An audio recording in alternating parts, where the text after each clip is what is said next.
calendrier. Et là, pour le Canada, en tout cas, du moins depuis minuit, c'est appliqué. Oui, jusqu'à maintenant, c'est ce que Donald Trump a dit. Donc, les droits de douane passent de 25 à 35 %. C'est une hausse qui touche tous les biens non couverts par l'accord de libre-échange nord-américain, il faut le mentionner. L'aluminium et l'acier subissent déjà des tarifs de 50 % on le sait, et certains produits de cuivre seront taxés au même taux.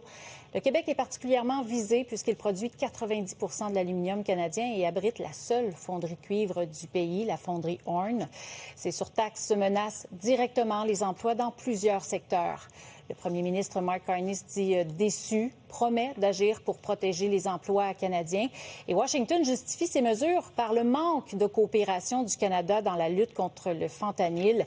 Malgré ces hausses, 60 % des exportations canadiennes restent exemptées grâce à l'accord de libre-échange.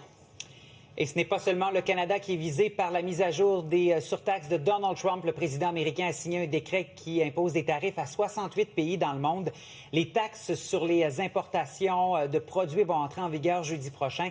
Ceux qui avaient déjà des ententes commerciales avec les États-Unis n'ont pas eu de surprise hier. L'Union européenne, le Japon, la Corée du Sud voient ainsi leurs produits taxés à hauteur de 15 %. Pour d'autres qui n'ont pas d'accord, la facture est salée. À titre d'exemple, la Syrie et le Myanmar seront taxés à 41 et 40 %, tandis que la Suisse se voit imposer des droits de douane de 39 %. Par contre, Donald Trump a épargné le Mexique, qui a obtenu 90 jours de sursis avant une éventuelle augmentation. Les experts affirment que ces décisions menacent d'augmenter les coûts des entreprises et les prix payés par les consommateurs. Aux États-Unis, bien sûr, les taxes risquent aussi d'entraîner un ralentissement de l'économie mondiale. Oui, ce sont beaucoup d'informations en peu de temps. Et pour analyser le tout, Stéphanie Dugas, analyste politique et directrice en relations gouvernementales chez TACT. Bonjour. Bonjour. Comment on réagit face à tout ça ce matin? Bien, on réagit, je pense, avec une certaine prudence. Parce que Donald Trump, s'il est quelque chose, il est imprévisible. Donc, la décision qu'il a prise hier soir d'aller de l'avant avec la date butoir du 1er août, d'imposer des tarifs au Canada sur à peu près 10 % là, de ce qu'on exporte. Il faut le garder en tête. Mais quand même, c'est névralgique, mais c'est à peu près 10 % de ce qu'on exporte. Pourrait changer d'idée tantôt, pourrait changer d'idée demain, pourrait signer un accord après-demain. Donc, Donald Trump, il est imprévisible. Je pense que la stratégie de Mark Carney, du calme et de l'agilité, d'avoir ses négociateurs à Washington en ce moment, d'être à l'écoute des demandes de Donald Trump, de ne pas réagir à chaque fois que Donald Trump change d'idée, c'est la bonne attitude à adopter dans ce contexte-là. On est, le Canada, dans une situation particulière, c'est-à-dire que les autres pays qui ont signé des ententes à la pièce dans les dernières semaines, on pense notamment à la Corée du Sud, on pense à l'Union européenne, on pense aux Américains. Puis je dis signé, mais c'est un accord de principe. Hein? On verra bien s'il ne change pas d'avis, Donald Trump, pour ces États-là également.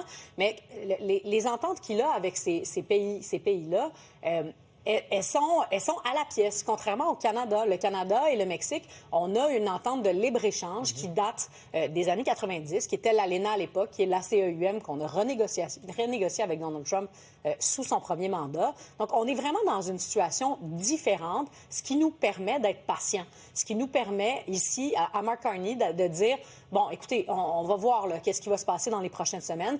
90 % de ce qu'on exporte est protégé, donc 0 % de tout le droit de douane pour l'instant, tout à fait. Mais on va se concentrer sur le 10 %. On va essayer d'aller donner quelques gains à Donald Trump parce qu'on le sait comment il fonctionne. Donald Trump, il veut gagner la journée. Il veut lire dans le journal qu'il a gagné, puis demain, on va passer à un autre dossier, on va traiter un nouvel enjeu. Et c'est vraiment la stratégie à adopter, je pense, avec l'administration Trump.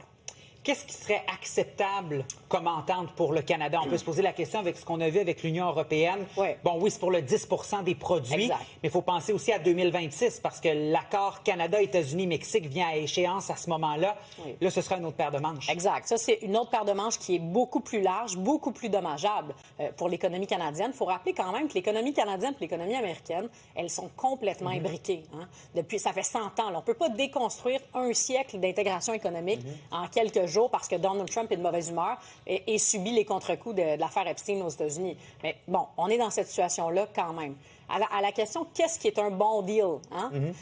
La réponse, c'est « on ne le sait pas ». Mais il y a des lignes rouges. Il y a des lignes rouges. Par exemple, la gestion de l'offre. Le Canada est le seul pays au monde là, à maintenir une espèce de programme de gestion de l'offre qui est vraiment, vraiment importante, notamment pour l'économie québécoise. Ça, c'est une ligne rouge pour Mark Carney. Les enjeux, par exemple, les tarifs entourant l'industrie de l'automobile. En ce moment, les automobiles japonaises ou européennes sont tarifées à 15 %. Les automobiles canadiennes sont à 35 %. Puis c'est probablement la plus grande importation d'autos aux États-Unis, c'est les autos canadiennes. Donc ça c'est des lignes rouges que Mark Carney a en tête, qui auraient un impact extrêmement important sur notre économie, sur nos emplois. Je veux dire... L'économie de l'Ontario est complètement soutenue par l'exportation d'automobiles. Donc, ça, c'est des lignes rouges pour Mark Carney qu'il ne doit pas franchir. Pour le Québec, il y a aussi évidemment la spécificité linguistique et culturelle. La gestion de l'offre, je l'ai mentionné. L'industrie automobile, le bois d'œuvre aussi. Dans l'Ouest canadien, l'économie de la Colombie-Britannique est intimement liée à son exportation de bois d'œuvre. Donc, ça, c'est des gros dossiers là, qu'on devra naviguer dans les prochains jours, prochaines semaines. Est-ce que, selon vous, la reconnaissance d'un État palestinien par le Canada est venue mettre un peu d'huile sur le feu du moment de Donald Trump? La réponse, c'est oui. Mais je pense que Mark Carney s'est dit, bon, c'est qui mes alliés en ce moment? Est-ce que Donald Trump, c'est un de mes alliés?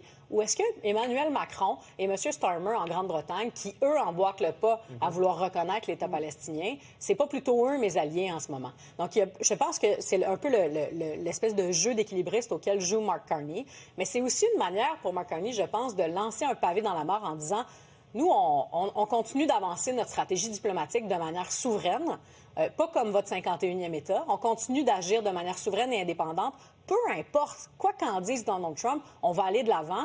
On va faire notre stratégie internationale de manière complètement indépendante parce que vous n'êtes plus des alliés. Si jamais Donald Trump en venait à dire quelque chose comme M. Carney reculé sur ce dossier-là, on va s'entendre, puis que c'était sur la table, je pense que Mark Carney serait très à l'écoute. Je ne pense pas que c'est un enjeu fondamental pour Mark Carney dans sa stratégie diplomatique internationale.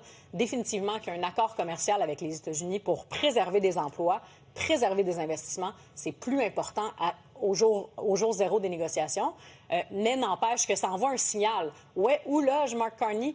Pas avec Donald Trump en matière de relations internationales. Il loge avec ses alliés européens et les Anglais. Et on a vu hier M. Trump qui a dit, bon, le Canada a essayé de me contacter aujourd'hui avec un peu de désinvolture. Il dit, j'ai pas eu le temps nécessairement. Ouais. Qu'est-ce qu'on doit décoder de ça?